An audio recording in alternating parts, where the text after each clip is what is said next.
পৃথিবীর সবচেয়ে নোংরা 10টি দেশ। এর মধ্যে এমনও দেশ রয়েছে যেখানে মানুষ মারা গেলে মৃত লাশকে দাফন করা হয় না, বরং মৃত লাশটিকে নর্দমার মধ্যে ফেলে দেওয়া হয় এবং সেখান থেকে অনবরত দুর্গন্ধ ছড়াতে থাকে। এমনকি এমনও দরিদ্র দেশ রয়েছে যেখানে মানুষ খাবারের অভাবে হাহাকার করতে থাকে এবং ক্ষুধার যন্ত্রণা মেটানোর জন্য মাটি দিয়ে তৈরি রুটি খায়। একদম ঠিক শুনেছেন। এমনকি এমনও দেশ রয়েছে যেখানে মানুষ থাকার জায়গা না পেয়ে ছোট্ট একটি রুমের মধ্যে কয়েকশো মানুষ একসাথে থাকে। আজকে ভিডিওতে দেখবেন এমনই 10টি দেশ যার মধ্যে ভারত এবং বাংলাদেশের নামও কি রয়েছে, আর যদি থাকে তাহলে কত নম্বরে রয়েছে। সবকিছু জানতে ভিডিওটি শেষ পর্যন্ত দেখতে থাকুন। চলুন শুরু করা যাক। কেনিয়া। নোংরা আবর্জনা এই দেশটির সাথে বিশেষভাবে জড়িত। সেখানকার জনজীবন খুবই শোচনীয়। কেনিয়া খুবই দরিদ্র একটি দেশ। সেখানে রয়েছে প্রচুর বস্তি, ঝোপঝাড়ের মতো ঘরবাড়ি, যেখানে বসবাস করা মানুষ তিনবেলা ঠিকভাবে খেতেও পায় না। মৌলিক চাহিদার কোনোটাই ঠিকভাবে পায় না তারা। সেখানকার বাচ্চারা ময়লা আবর্জনার মধ্যে খেলা করে। অনেক সময় তারা বিভিন্ন রোগে আক্রান্ত হয়, কিন্তু চিকিৎসা করার মতো পর্যাপ্ত অর্থ কিংবা হাসপাতাল কোনোটাই সেখানে নেই। এমনকি তাদের ব্যবহারের মতো টয়লেটও সেখানে নেই। তারা রাস্তাঘাটে যেখানে সেখানে টয়লেট করে। সেখানকার পানি খুবই নোংরা, যা ব্যবহারের উপযুক্ত নয়। সেখানে ময়লা ফেলার আলাদা কোনো জায়গা নেই। তারা যেখানে ইচ্ছে ময়লা ফেলে। অনেকে আশেপাশের নদীতেও ময়লা ফেলে, আর সেই নদীতে তারা শাকসবজি, জামা কাপড় ধোয়া সহ গোসল করা, এমনকি সেই পানি তারা পানও করে। সেখানে প্রায় 50টি পরিবারের জন্য রয়েছে গড়ে একটি পাবলিক টয়লেট। এছাড়াও এমন অনেকেই রয়েছে যারা সরাসরি প্লাস্টিকের ব্যাগ ব্যবহার করে টয়লেট করার জন্য এবং সেগুলো সরাসরি ফেলে দেয় ময়লাতে কিংবা নদীতে। তাই তারা বিভিন্ন পানিবাহিত চর্মরোগেও আক্রান্ত হয়। মশা মাছির কারণে ডেঙ্গু জ্বর, কলারিয়া, আমাশা সহ অনেক ধরনের রোগে আক্রান্ত হয়ে সেখানকার বৃদ্ধ থেকে বাচ্চা সকলেই অল্প বয়সে মারা যায়। বিশুদ্ধ পানির অভাব মেটাতে অনেকেই বৃষ্টির পানি ধরে রাখে। এদেশের এত করুণ অবস্থার পেছনে রয়েছে শিক্ষার অভাব। সেখানে শিক্ষার হার খুবই নগণ্য। চাঁদ। এটি একটি আফ্রিকান দেশ। এছাড়াও এটি একটি রপ্তানিমূলক দেশ, যারা তেল, নেট্রন, স্বর্ণ এবং আরও বিভিন্ন খনিজ পদার্থ বিভিন্ন দেশে রপ্তানি করে, যা খুবই ভালো। কিন্তু মডার্ন টেকনোলজি এবং উপযুক্ত নিষ্কাশন ব্যবস্থা না থাকায় সেখানে অবৈধ মাইনিং এবং স্মাগলিং গুরুতরভাবে বেড়ে গেছে। যদিও রপ্তানির জন্য এই প্রাকৃতিক সম্পদগুলো খুবই মূল্যবান, কিন্তু এগুলোর কারণে দেশটি প্রচণ্ড দূষণের শিকার হয়েছে। অন্যদিকে অবৈধ মাইনিং এবং স্মাগলিং এর কারণে দেশটির অর্থনীতি কোনোভাবেই লাভবান হতে পারছে না। উল্টো এসবের কারণে দূষিত হচ্ছে সেখানকার বাতাস, পানি এবং মাটি। এছাড়াও সেখানকার কৃষিক্ষেত্রের জন্য একটি বিরাট হুমকির কারণ হয়ে দাঁড়িয়েছে এটি। যদিও সেখানকার বেশিরভাগ মানুষ তাদের জীবিকা নির্বাহের জন্য মাইনিং এর কাজের উপরে নির্ভরশীল। অয়েল প্রসেসিং এর কারণে সেখানকার পানি ইতিমধ্যেই মারাত্মকভাবে দূষিত হয়ে গেছে, যেখানে বিভিন্ন জলজ প্রাণীর সংখ্যা বিপুল পরিমাণে কমে গেছে। এমনকি দেখা দিচ্ছে বিশুদ্ধ খাবার পানির অভাব। শুধু তাই নয়, তেল নিষ্কাশন এবং সেগুলো রপ্তানির জন্য পরিবহনের সময় দুর্ঘটনাবশত লিকেজের কারণে মাটি এমনকি পানি দূষিত হয়। এছাড়াও ইন্ডাস্ট্রিয়াল ওয়েস্টের কারণে পানির পাশাপাশি মাটিও অনেক দূষিত হচ্ছে, যেখানে ফসল উৎপাদন কঠিন হয়ে পড়েছে। সোমালিয়া এমন একটি দেশ যে দেশের নাম নিলেই প্রথমে সেই দেশের ডাকাত দলের কথা উঠে আসে। কিন্তু এটি এমন একটি দেশ যেখানকার মানুষের জীবন দুর্বিষহ করে দিয়েছে দূষণ, যার কারণে সেখানে কৃষিকাজ এবং জেলেদের কাজ একেবারেই বন্ধ হয়ে গেছে। কেননা সেখানকার মাটি, পানি প্রচন্ড দূষিত। এত পরিমাণ দূষিত যে সেখানে বিশুদ্ধ পানির অভাবে প্রতি বছর অনেক মানুষ মারা যাচ্ছে, যার কারণে অনেকেই ডাকাতির পথ বেছে নেয়। সত্যি কথা বলতে এই ডাকাতদের জন্মই হয়েছে মূলত ওয়েস্টার্ন কান্ট্রিগুলোর জন্য। কেননা 1960 সালে নিউক্লিয়ার এনার্জি তৈরি করা হয়েছে বলেই এর বর্জ্য ফেলার প্রয়োজনীয়তা তৈরি হয়েছে, আর এই বর্জ্যগুলো নষ্ট করা ছিল খুবই ব্যয়বহুল। অন্যদিকে সোমালিয়ার সমুদ্র পলিসি খুবই শক্ত না হওয়ার কারণে অনেক ইউরোপিয়ান কোম্পানি বা মাফিয়া গোপনে সোমালিয়ার সমুদ্রে শত শত টন নিউক্লিয়ার ওয়েস্ট ফেলতে শুরু করে। এতে করে সেখানকার সমুদ্র পানিতে দূষিত হয় এবং জেলেরা ভয়ানকভাবে ক্ষতিগ্রস্ত হয়। তারা কর্মবিহীন হয়ে পড়ে। শুধু তাই নয়, বাচ্চারা বিভিন্ন চর্মরোগে আক্রান্ত হতে শুরু করে। এছাড়াও আরো ক্ষতিকারক তেল এবং বিভিন্ন পদার্থ সেখানে ফেলা হতো, যা তাদের ম্যারিন ইকোসিস্টেমকে পুরো ধ্বংস করে দিয়েছে। আর সেই সুযোগে সেখানকার স্থানীয় কিছু কোম্পানিও তাদের বর্জ্য পদার্থ সরাসরি সমুদ্রে ফেলতে শুরু করে। এতে করে সেখানকার পরিবেশ মারাত্মকভাবে দূষিত হচ্ছে, আর তাই তারা প্রাণে বাঁচার জন্য ডাকাতের পথ বেছে নেয়। পেরুর মাটিকে স্বর্ণের সাথে তুলনা করা হয়, কেননা সেখানে অনেক স্বর্ণের খনি রয়েছে। এছাড়াও এটি এমন একটি দেশ যেটি পৃথিবীর অন্যান্য দেশ থেকে অনেকটাই বিচ্ছিন্ন। তারপরেও তারা তাদের ঐতিহাসিক জঙ্গল, পাহাড় সহ অনেক কিছুই সংরক্ষিত রেখেছে, সেগুলোকে ধ্বংস হতে দেয়নি। কিন্তু অন্যদিকে তারা তাদের নিজেদের কাজের মধ্যে নিজেদের দেশের পানি, বায়ু, মাটি সহ পরিবেশকে এমনভাবে দূষিত করছে যে সেখানে মানুষের বসবাস করা কঠিন হয়ে পড়েছে। এটি পৃথিবীর এমন একটি দেশ যেটি খুবই গুরুতরভাবে দূষিত, কেননা এখানকার বেশিরভাগ মানুষ জীবিকা নির্বাহের জন্য মাইনিং এর উপর নির্ভরশীল। ছোট থেকেই তারা বিভিন্ন খনিতে খনন কাজে লেগে পড়ে। পৃথিবীর সবচেয়ে দূষিত শহরগুলোর মধ্যে একটি শহর রয়েছে এই পেরুতে, আর সেই শহরটির নাম হলো লা ওররা। 1922 সাল থেকে এখানকার বাতাসের সাথে মিশে রয়েছে তামার গন্ধ। এখানে রয়েছে অনেক ইন্ডাস্ট্রি, যেখানে তামা, সীসা এবং দস্তা সহ আরো কঠিন ধাতব গলানো হয়, আর সেখান থেকে বের হয় বিষাক্ত গ্যাস, যেগুলো সেখানকার বাতাসকে করেছে দূষিত।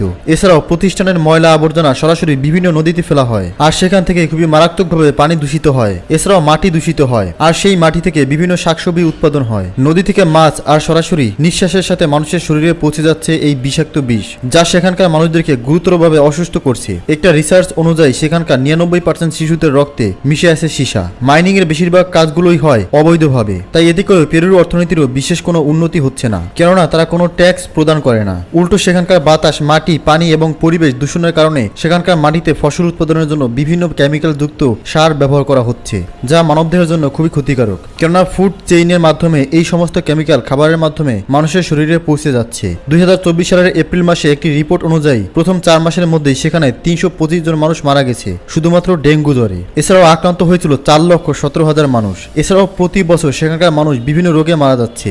ইন্ডিয়া, ভারত অনেক সংস্কৃতিপূর্ণ দেশ, কিন্তু দূষণের দিক থেকে এই দেশটি রয়েছে অনেকটাই এগিয়ে। এছাড়াও দেশটি খুবই জনবহুল দেশ। WHO এর মতে ইন্ডিয়া পৃথিবীর সবচেয়ে দূষিত দেশগুলোর মধ্যে একটি, আর পৃথিবীর সবচেয়ে দূষিত শহরগুলোর মধ্যে নাম রয়েছে ভারতের একটি শহরের, আর এর মধ্যে রয়েছে নিউ দিল্লি, কলকাতা এবং মুম্বাই। এছাড়াও ভারতের গেঙ্গিস এবং ইয়ামানা নদী পৃথিবীর 15তম দূষিত নদী। শুধু তাই নয়, আপনি জেনে অবাক হবেন, ভারতের 250 মিলিয়ন পরিবারের জন্য শুধুমাত্র 5% মানুষের নিজস্ব টয়লেট রয়েছে। সেখানে 600 মিলিয়ন মানুষের কোনো টয়লেটই নেই। তারা নদী নালা বিভিন্ন ঝোপ ঝাপড়ায় মলত্যাগ করে, আর সেখানেই গোসল করা, কাপড় চোপড়, থালা বাসন ধোয়া সহ বিভিন্ন কাজ করে। এছাড়াও কিছু পাবলিক টয়লেট রয়েছে যেখানে প্রতি একটি টয়লেট ব্যবহার করে প্রায় 1500 থেকে 2000 মানুষ। এছাড়াও সুয়েজ সিস্টেমের অবস্থাও খুবই খারাপ, যার কারণে সেখান থেকে অনেক ধরনের রোগ ছড়ায়। Nipah virus, dengue, hepatitis, malaria ভারতে খুবই সাধারণ কিছু ভাইরাস। প্রতি বছর ডায়রিয়া, ম্যালেরিয়া হয়ে হাজার হাজার মানুষ ভারতে মারা যায়। সৌদি আরবিয়া, এটি পৃথিবীর সবচেয়ে ধনী দেশগুলোর তালিকায় রয়েছে, তাই কেউ ভাবতেও পারবে না এই দেশটিতে রয়েছে দূষণের মতো সমস্যা।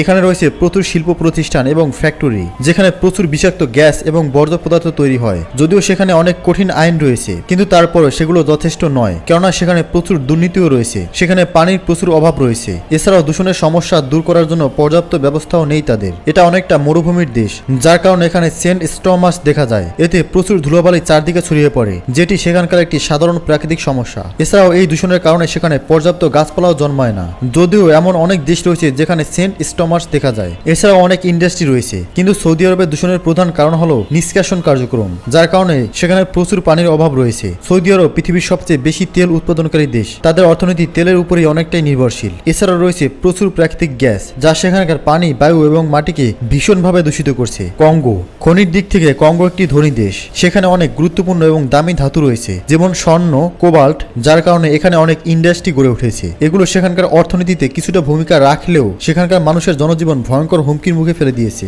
সেখানকার পরিবেশকে গুরুতরভাবে দূষিত করেছে। দূষিত হয়েছে সেখানকার পানি, মাটি, এমনকি বাতাস। 2021 সালে অ্যাঙ্গোলন মাইনিং কোম্পানির কারণে কঙ্গো কাসাই নদীতে গুরুতরভাবে দূষিত হয়েছিল। এটি এতই মারাত্মক দূষিত হয়েছিল যে এই নদী দেখে বোঝার উপায় নেই এটি নদী নাকি ডাস্টবিন। যদিও সেখানকার সাধারণ মানুষ এসব কোম্পানিতে কাজ করে তাদের জীবিকা নির্বাহ করে, কিন্তু তারা যে সামান্য অর্থ পায় এতে তারা 3 বেলা ভালোভাবে খেতেও পারে না। তাদের রাস্তাঘাট, নদী, বাড়ির আনাচে কানাচে সব জায়গায় ময়লা আবর্জনা পড়ে থাকে, এমনকি সেখানে নেই টয়লেটের ব্যবস্থা। অনেকে এই সব ময়লা আবর্জনার মধ্যেই তাদের মলমূত্র ত্যাগ করে। প্রতি বছর এই সকল ময়লা আবর্জনা এবং দূষণের কারণে ডায়রিয়া, ম্যালেরিয়া, ডেঙ্গু, চর্মরোগ সহ বিভিন্ন রোগে আক্রান্ত হয়ে হাজার হাজার মানুষ মারা যায়। যদিও তারা প্রতি বছর শুধুমাত্র স্বর্ণ বিক্রি করে $40 মিলিয়ন আয় করে, কিন্তু তারপরেও তাদের জনজীবন এখনো উন্নত হয়নি।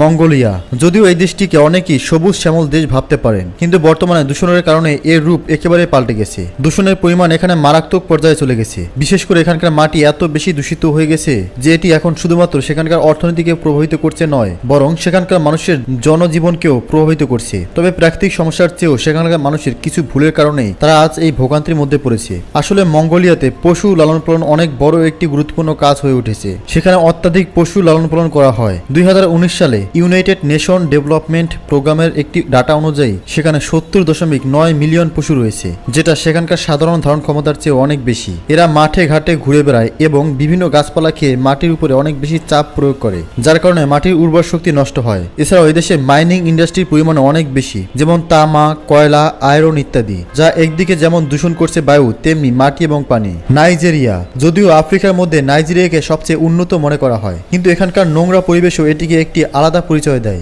নাইজেরিয়ার কিছু বিশেষ প্রাকৃতিক সৌন্দর্য আপনাকে মুগ্ধ করবে, কিন্তু পাশাপাশি সেখানে এমন কিছু জায়গা রয়েছে যেগুলো দেখলে আপনি 1 মিনিটও সেখানে থাকতে চাইবেন না। সেখানকার রাস্তা, ঘরবাড়ি, আশেপাশের বিভিন্ন জায়গা আপনি প্রচুর ময়লা আবর্জনা দেখতে পাবেন। সেখানে ঝাঁপুরির সংখ্যা অনেক বেশি, আর সেখানে দরিদ্র মানুষ বসবাস করে, যার দূর দূরান্ত পর্যন্ত আপনি কোনো পরিষ্কার পরিচ্ছন্নতা দেখতে পাবেন না। শুধু তাই নয়, সেখানকার মানুষ গোসল করার জন্য এমনকি পানি পান করার জন্য পরিষ্কার বিশুদ্ধ পানি পাচ্ছে না। যদিও সেখানে অনেক বড় বড় ইন্ডাস্ট্রি রয়েছে, কিন্তু তারা পরিষ্কার পরিচ্ছন্নতার দিকে নজর না দিয়ে তাদের নোংরা আবর্জনা সরাসরি নদীতে ফেলে দেয়, যার কারণে সেখানকার মানুষ পরিষ্কার পানি পাচ্ছে না। সেখানকার কিছু কিছু নদী দেখলে আপনি ভাবতেও পারবেন না এটি একটি নদী নাকি নর্দমা। এসবের কারণে সেখানকার পরিবেশ একেবারেই দূষিত হয়ে গেছে, আর এর কারণে দিন দিন সেখানকার মানুষও বিভিন্ন রোগে আক্রান্ত হচ্ছে। ডেঙ্গু, ম্যালেরিয়ার মতো রোগ সেখানে একেবারেই সাধারণ হয়ে গেছে। সেখানে প্রতি বছর ডেঙ্গু, ম্যালেরিয়াতে হাজার হাজার মানুষ মারা যায়। এখনো দরিদ্রতা তাদের পিছু ছাড়তে পারেনি। সেখানে এমনও মানুষ রয়েছে যারা প্রতিদিন শুধুমাত্র একবেলা কোনো রকম খাবার খেয়ে বেঁচে রয়েছে। বাংলাদেশ ভারতেরই পার্শ্ববর্তী একটি দেশ। দূষণের দিক থেকে এই দেশটিও রয়েছে অনেকটাই এগিয়ে। এখানকার রাজধানী ঢাকার বিভিন্ন রাস্তার পাশেই ময়লা আবর্জনার বিশাল স্তূপ দেখা যায়। রাস্তার পাশেই ছেলেরা প্রস্রাব করে। অনেক ঘরহীন মানুষ রাস্তার পাশেই রাত কাটায়। যদিও আয়তনের দিক থেকে বাংলাদেশ খুব বড় কোনো দেশ নয়, কিন্তু বাংলাদেশের জনসংখ্যা তুলনামূলক অনেক বেশি। বিভিন্ন ইন্ডাস্ট্রিয়াল ওয়েস্টের কারণে এখানকার অনেক নদীর পানি এত পরিমাণ দূষিত হয়েছে যে সেগুলো থেকে প্রচন্ড দুর্গন্ধ বের হয়, যেমন বুড়িগঙ্গা, যার কারণে বাংলাদেশের অনেক অঞ্চলের মানুষ বিশুদ্ধ পানির অভাবে ভুগছে। তাই এখানকার মানুষ বিভিন্ন পানিবাহিত এবং চর্মরোগে আক্রান্ত হয়। ময়লা আবর্জনার কারণে ডায়রিয়া, ডেঙ্গু, ম্যালেরিয়ার মতো সমস্যাও নিত্যদিনের সঙ্গী। অথচ এই দেশের মানুষের তুলনায় পর্যাপ্ত উন্নত চিকিৎসা ব্যবস্থা এবং হাসপাতালের অভাব রয়েছে। এছাড়াও এখানে দরিদ্র মানুষের সংখ্যাও কম নয়। আর এই সব কিছুর পিছনে দায়ী ছিল বাংলাদেশের স্বৈরাচার সরকার শেখ হাসিনা। কেননা এই দেশ একটি উন্নয়নশীল দেশ হলেও এখানকার 90% সম্পদ স্বৈরাচার শেখ হাসিনা এবং তার ডাকাত বাহিনীরা দেশ থেকে আমেরিকা, কানাডা সহ অন্যান্য দেশে পাচার করে দিয়েছে। মানা হয় যদি শেখ হাসিনা সরকার ক্ষমতায় না থাকতো তাহলে বাংলাদেশ এতদিনে উন্নত দেশ হিসেবে প্রতিষ্ঠিত হয়ে যেত। এদেশের সরকারি কর্মচারীদের মধ্যে 90% চোর, বাটপার, ডাকাত এবং লুটপাটকারী। এদেশে পুলিশ বাহিনীদের মধ্যে বেশিরভাগই ডাকাতি পেশায় নিয়োজিত। এরা রাতের আধারে বিভিন্ন মানুষের ঘরে ঢুকে ডাকাতি করে এবং দিনের বেলা পুলিশের পোশাক পরে ঘুরে বেড়ায়। একটি রিপোর্ট থেকে জানা যায় যদি স্বৈরাচার শেখ হাসিনা দেশ থেকে পদত্যাগ না করতো তাহলে অতি শীঘ্রই বাংলাদেশ শ্রীলঙ্কার মতো দেউলিয়া হয়ে যেত। দুর্নীতিগ্রস্ত দেশগুলোর মধ্যে সবার আগে রয়েছে বাংলাদেশ। জানলে অবাক হবেন, এই দেশে 20% মানুষ কোনো রকম ভালো অবস্থানে রয়েছে, 80% মানুষই দরিদ্র সীমার নিচে বসবাস করে। আর যেই 20% মানুষ ভালো অবস্থানে থাকে তাদের মধ্যে 10% মানুষ চুরি, ডাকাতি এবং লুটপাট করে ভালো অবস্থানে রয়েছে, আর 10% মানুষ বৈধ উপায়ে উপার্জন করে। সুপ্রিয় দর্শক, এই দেশগুলোর মধ্যে কোন দেশটিকে আপনার কাছে সবচেয়ে বেশি দূষিত মনে হচ্ছে কমেন্টসের মাধ্যমে লিখে জানাবেন। ধন্যবাদ।